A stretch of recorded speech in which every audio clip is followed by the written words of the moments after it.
बिस्मिल्लाहिर्रहमानिर्रहीम अस्सलाम वालेकुम। वेलकम टू कुन रेसिपीज़। चिकन शामी कबाब तो सभी बनाते हैं, लेकिन रोस्टेड रेशेदार चिकन शामी कबाब बनाने का तरीका जो है ना, ये बहुत ही कम लोग जानते हैं।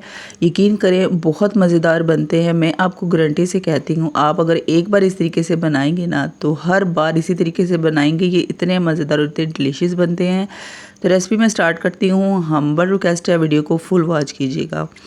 बिस्मिल्लाहिर्रहमानिर्रहीम। सबसे पहले कढ़ाई में डालेंगे तकरीबन 4 टेबलस्पून, इसके अंदर मैंने घी डाला है। उसके बाद इसके अंदर हम डालेंगे चिकन जो है ना, ये आपने सीने का गोश्त लेना है और बड़े साइज़ में लेना है, ठीक है। यहाँ पर 1 kg जो है ना, मैंने चिकन लिया है और इसको जो है ना, आपने इस तरीके से इसमें रखना है ना। ख्याल रखना है कि आपने पीस जो है ना, बिल्कुल नहीं करवाने हैं, बड़े साइज़ में लेना है, क्योंकि रेशेदार चिकन बना रहे हैं ना, तो इसलिए बड़े साइज़ में लेना है। इसके अंदर हम खड़े मसाले डालेंगे, जिसके अंदर 2 बड़ी इलायचियाँ हैं, दालचीनी है, लौंग है, काली मिर्चें हैं, तेज़पात है और तकरीबन 15 से 20 कलियाँ जो है ना, ये लहसुन की हैं। इन तमाम चीज़ों को डालने के बाद जो है ना, पहले हमने चिकन जो है इसको रोस्ट करना है, इसको फ्राई करना है इस घी में उस वक़्त तक जब तक इसका जो कलर है ना, वो हल्का हल्का सा गोल्डन नहीं हो जाता, ठीक है। इस तरीके से गोल्डन आपने अच्छी तरह से कर लेना है। इसी से जो है ना, इन कबाबों में ना खुशबू बहुत मज़े की आएगी। उसके बाद इसके अंदर डाल देनी है चने की दाल। चने की दाल को जो है ना, मैंने तकरीबन 2 से 3 घंटे पहले भिगो लिया था।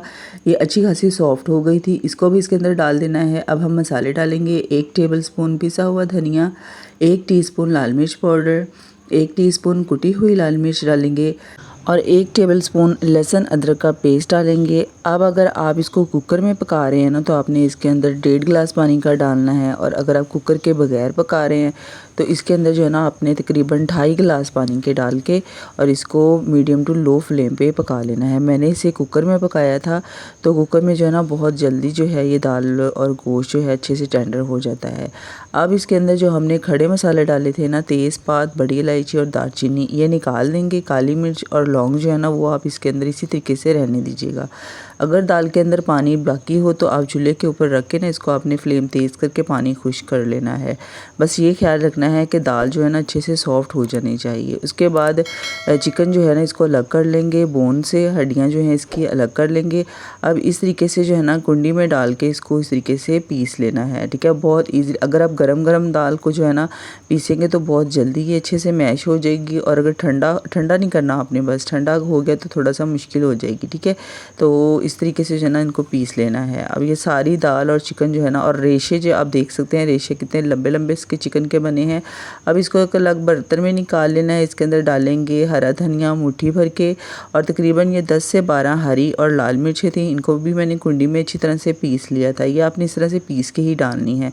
उसके बाद 1 टेबलस्पून इसके अंदर गरम मसाला पाउडर डाल के इन तमाम चीज़ों को जो है ना, पहले अच्छी तरह से मिक्स कर लेना है, ठीक है। अगर आपका ये जो बैटर है ना सॉफ्ट हो, दाल का बैटर सॉफ्ट हो, तो आपने थोड़ी देर इसको फ्रिज में रख देना, ये बहुत अच्छे से सेट हो जाएगा, ठीक है। तो अब थोड़ा सा पोर्शन लेंगे और इसके जो है ना, आप अपनी पसंद के हिसाब से ना साइज़ बना लेने हैं, कबाब बना लेने हैं इस तरीके से, ठीक है। बहुत बड़े बड़े साइज़ के नहीं बनाने, नॉर्मल शेप मैंने इनको दे ली है। नॉर्मल साइज़ के जो है ना कबाब बना लिए हैं। उसके बाद आप इनको फ्रीज़ भी कर सकते हैं बहुत लंबे अरसे के लिए, तकरीबन 1.5 से 2 महीने के लिए इनको आप फ्रीज़ कर सकते हैं। सारे कबाब जो है पहले आपने बना के रेडी करके रख लेने हैं। उसके बाद यहाँ पर मैंने 2 अदद अंडे लिए हैं, इनमें हल्का सा आपने नमक डालना है और एक एक कबाब को अंडे में डिप करना है और इनको आपने फ्राई कर लेना है मीडियम टू लो फ्लेम पे।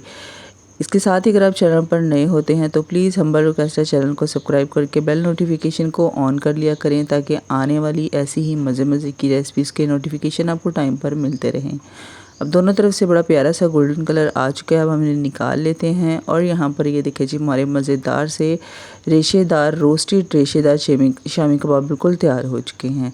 यकीन करें, इनका टेस्ट, इनमें से जो खुशबू है ना, वो बहुत ही मज़ेदार आ रही है। तो आपने ये कबाब जो है ना, इसी तरीके से लाजमी बनाने हैं, अपने दावत मेन्यू में शामिल करें, बच्चों को लंच बॉक्स में बना के दें। बहुत ही मज़ेदार बनते हैं और बहुत जल्दी बन जाते हैं। तो आपने मुझे ज़रूर बताना है कि ये रेसिपी आपको कैसी लगी है, और प्लीज़ सबके साथ शेयर ज़रूर कीजिएगा। अपना बहुत सारा ख्याल रखिएगा, दुआ में अपनी बहन को याद रखिएगा। मिलते हैं नेक्स्ट वीडियो में। अल्लाह हाफिज़, फ़ी अमान अल्लाह।